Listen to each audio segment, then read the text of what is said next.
আমাদের ভাই ধারণা নেই যে মিলিটারির কি অবস্থা। আমি তো আরো শুনেছি আর কি, কমান্ডিং আমি পজিশনে মানে সেক্সুয়াল অ্যাডভান্টেজ নেওয়া, এটা তো ইট ইজ জাস্ট আনথিঙ্কেবল।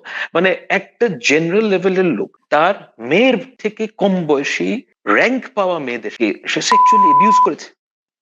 একটা জেনারেল আমাদের বাবাদের কন্টেম্পোরারি অফিসারদের কাছে আমি এই জিনিসটা অনেকের কাছে শুনেছি। এরশাদ সাহেবের তো আসলে এই ব্যাপারে বেশ দুর্নাম ছিল, কিন্তু এরশাদ সাহেব কিন্তু কখনোই কোনো মিলিটারি অফিসারের ওয়াইফদের সাথে কখনোই কোনো অ্যাডভান্সমেন্টের দিকে যাননি।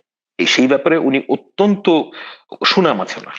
আর আমাদের দেশের এখনকার জেনারেলরা ফোর্সের এগুলো এগুলো বলা খুব ডিফিকাল্ট। আমি আরেকটা এক্সাম্পল দিই, মানে যখন বিডিআর কার্নেসটা হলো ওই সময় আমাদের এইচআর ম্যানেজার ছিল একজন এক্স মেজর আর কি।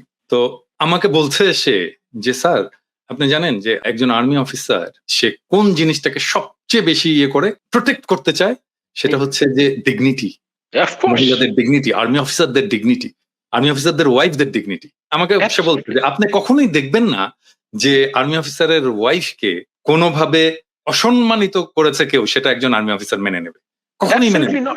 এটা বেশি দিন আগের কথা না, 2008 সালের ঘটনা, এবং জাস্ট 16 বছরের মধ্যে এটা পুরোপুরি ধ্বংস হয়ে গেল। ধ্বংস করে ফেলেছে।